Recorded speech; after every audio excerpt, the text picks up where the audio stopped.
Hi, it's Dwyer, gamblersadvisory.com. Remember, the opinion you should follow should be your own. Just consider this video to be a second opinion from a complete stranger online.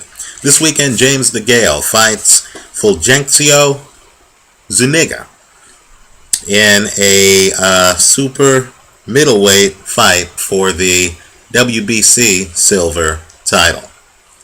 Now, I have a very simple rule that I follow and handicapping James DeGale fights.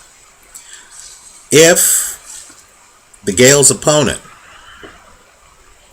doesn't have the foot speed to stay outside of James DeGale's reach for 12 rounds, I take DeGale to win the fight.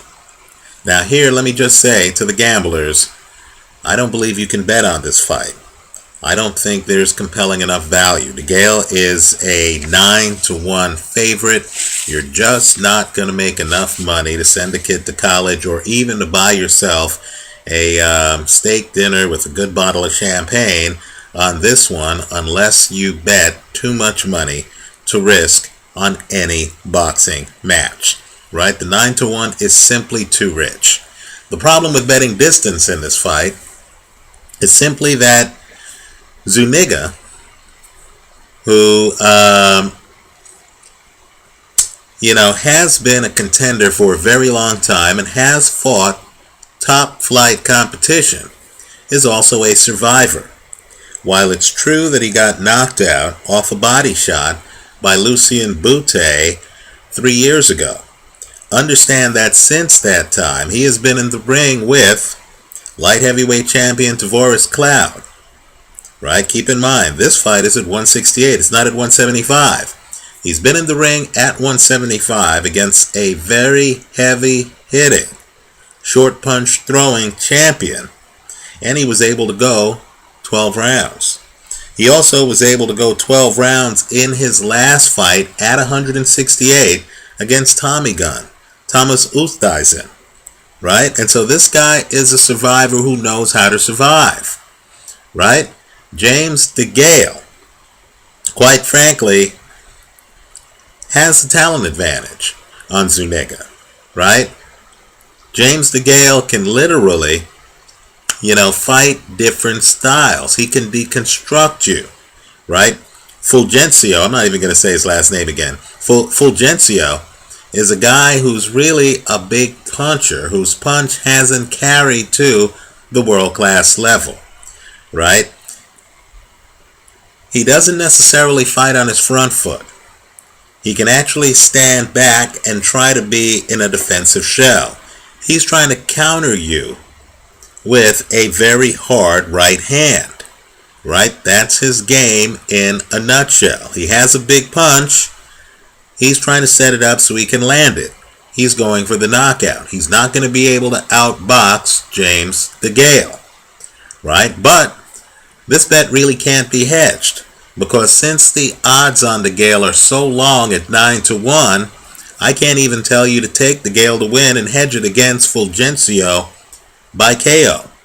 So my advice to you, fight fan, is to just sit back and watch the fight.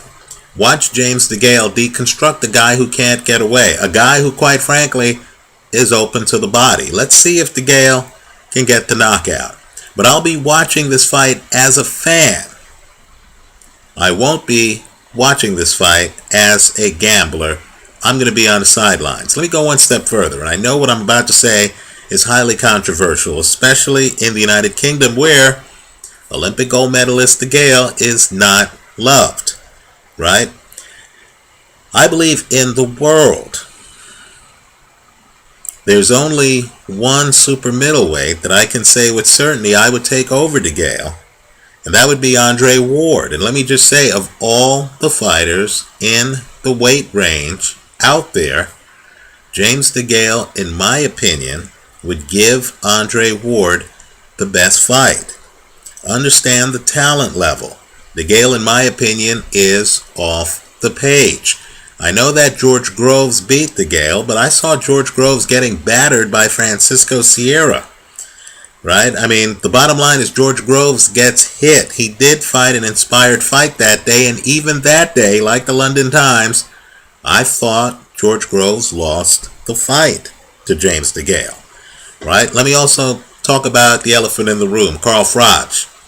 Simply put, while Carl Froch has certainly fought much higher level competition, right? James DeGale hasn't fought Andre Ward.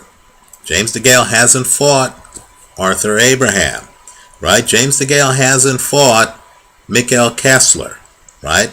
I'll concede that Froch has fought the much tougher competition. But in terms of talent, James DeGale not only has faster hands than Carl Froch, he has better defense, and he throws the shorter punches, right? Put me down right now as someone who would pick James DeGale over Carl Froch. Lucien Boutte arguably would have a shot on DeGale because Boutte, quite frankly, moves well when he wants to. And Boutte is a southpaw. Boutte presents certain issues. But even there, especially after watching Boutte lose to Carl Froch and, quite frankly, have a very tough fight against Denis Grachev, I would take James DeGale over Lucien Boutte, although I concede that's a highly competitive fight, right? And so keep an eye on James DeGale. As far as I'm concerned, he's an uncrowned champion. In my own analysis, I don't really care that much who has the belt, right? I'm really going by the guy's talent level. And James DeGale, as I've said many times, I believe he is the best super middleweight in all of Europe. I'd love to see James DeGale against Andre Ward. I believe Ward's people know who James DeGale is. In fact, I know Ward's people know who James DeGale is. And when you're representing a champion, you want that champion to maximize his revenue. Andre Ward has much lower hanging fruit that he can pick. Guys like Kelly Pavlik, for example, and make more money against and get more acclaim among casual fans than he would get fighting a much tougher fighter in James DeGale. So let's all sit back and enjoy this. I like James DeGale to win this fight. I just don't believe that the odds are juicy enough to bet on it. The only question in my mind is whether DeGale will be able to close the show. Right? That's the only question for me. We'll find out if he's able to get the knockout or whether he just puts on a boxing exhibition for 12 rounds. Let me just point out too that the fight is in the United Kingdom.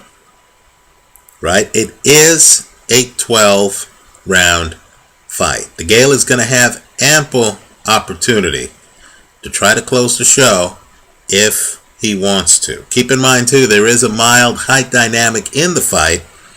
Zuniga is actually shorter than James DeGale. So James DeGale might be able to, angle-wise, stay outside with the jab and then pick the time when he wants to get inside. He won't be having to deal with Zuniga's reach to get inside. Let me know what you think. Keep in mind too, Zuniga's fight against Oosthuizen, his last fight, went 12 rounds. So he himself has experience going 12 rounds. In fact, his fight against Tavares Cloud went 12 rounds as well. Let me know what you think. Leave your comments for me here online. Visit us at gamblersadvisory.com. I understand that I sound like a crackpot saying that James DeGale, who's had some tough fights, is a better fighter right now than guys like Carl Froch. Okay? Let's just watch these guys as they go forward. Right? The thing with really talented fighters like this is that sooner or later, he's going to end up fighting the big guys. I believe DeGale is an open secret in the sport. I believe people understand his talent level. I'll agree that his personality is a bit fan unfriendly. But I will say that as a gambler down the road, I believe he'll be able to make money off the fact that he did not get the nod on the George Groves fight, because that's the only thing keeping us from viewing DeGale as an unbeaten superstar. Let me hear from you. Thanks for watching. Visit us at gamblersadvisory.com.